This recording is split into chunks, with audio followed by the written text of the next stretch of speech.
बार सब ठीक ठाक बा ना? तू तू तू अपन अपन अपने में रहो, हमारा के मत देखो। अरे अरे अरे कहीं तू शराब तो नहीं क्यों पियले भौजी? देवरू तू काहे उल्टा पुल्टा सोचल हो?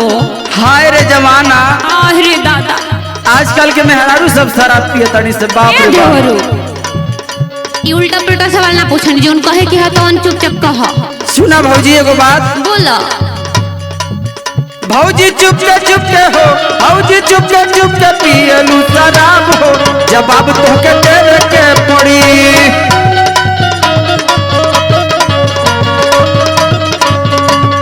का जवाब ले बका हो? देवे के पड़ी, तोहके देवे के पड़ी। ए देवर बबुआ बोला भौजी। जोन तोहर भैया हुआ भैया, हाँ जाके उनकरा से कुल पूछी हो। अच्छा सुनो सुनावा। देवरू बना जानी हो। अच्छा सुनाई सुनावा। देवरू बना जानी हड्डी में कबाब हो, जवाब तोहर भैया से मिली। अच्छा कब का? अब भैया से जवाब मिली। हाँ। ठीक बा।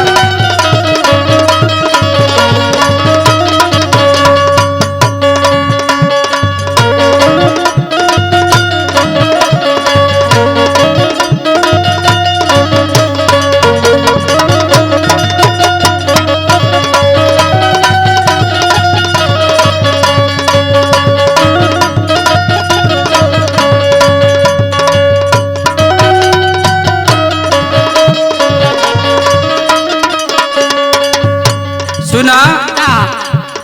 एगो हमके बात बतावा। बतावा। बोला कैसे आदत सिखलू कि तू यार संग चिखलू? पगला तरह का? कैसे तो आदत धराइल भौजी? अरे देव देव ई का उल्टा पुल्टा सवाल पूछो तारो? हम ठीक पूछता नहीं। जाके हुनी लाइन मारी के चाही, जवानी तोहर बटे खेलो खा का झूठ मूठ कोई कुल फेर में पड़ल बाड़ो। नहीं हमरे बात के जवाब दे भौजी। अच्छा बोला कैसे आदत सिखलू कि तू यार संग चिखलू?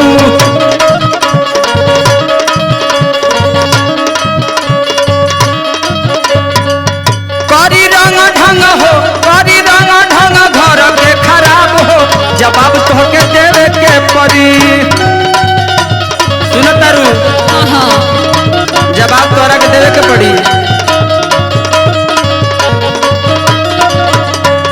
सुनो सुनावा भौजी।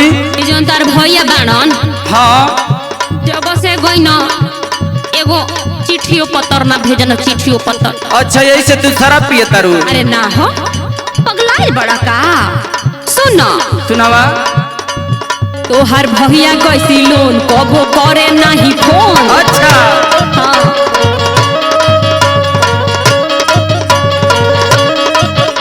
सुनता? हाँ सुन तारी बोला। तोहर भैया कैसी लोन कबो करे नहीं फोन।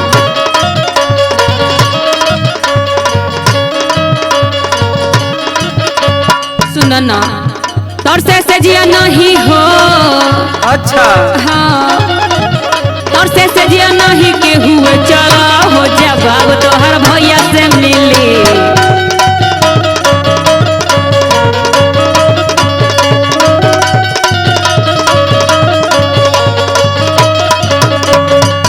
अच्छा हाँ।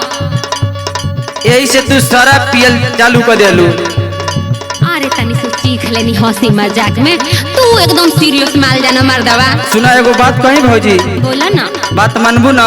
अरे तो हम देवर दुलारुआ देवर न हुआ हो, काहे ना मानम बात? तो सुना भौजी का कहता नहीं। बोला बोला। छोड़ा भैया के नियास, देवरा हवे तोहरे पास। हम बटलई न बानी भौजी, दारू वारू मत पिया। छोड़ा भैया के नियास, देवरा हवे तोहर पास। लोगवा ताना मरी है, लोगवा ताना मरी है, बनी के नवाब हो, जवाब तोहके देवे के पड़ी।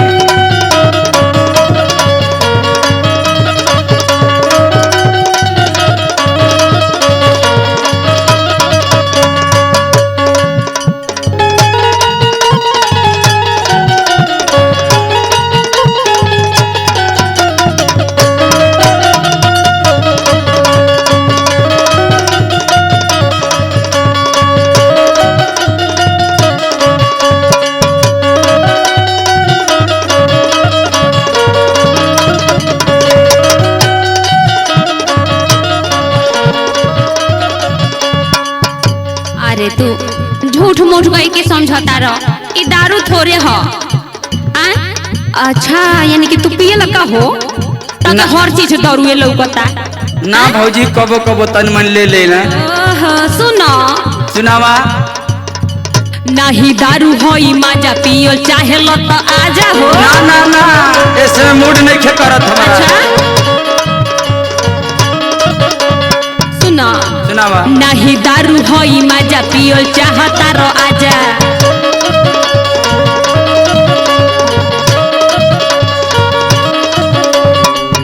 जनता रो का हो? गम में सोया के नु हो। अच्छा हाँ गम में सोया के हम नई हर जाइब हो जा बाब हमके ले ली है अपन भैया से। अच्छा ठीक बा ठीक बा। फोन कॉल करके बतियावे ला ना तू खूबे। भौजी चुपके पिए लू शराब हो जा बाब तोहके देवे के पड़ी। रूपन जनी हड्डी में कबाब होता बाब तो के भैया से मिले। भौजी चुपके पिए लू शराब हो जवाब तोहके देवे के पड़ी। कबाब में हड्डी मत बना, फोन कर ला अपन भैया। ठीक बा।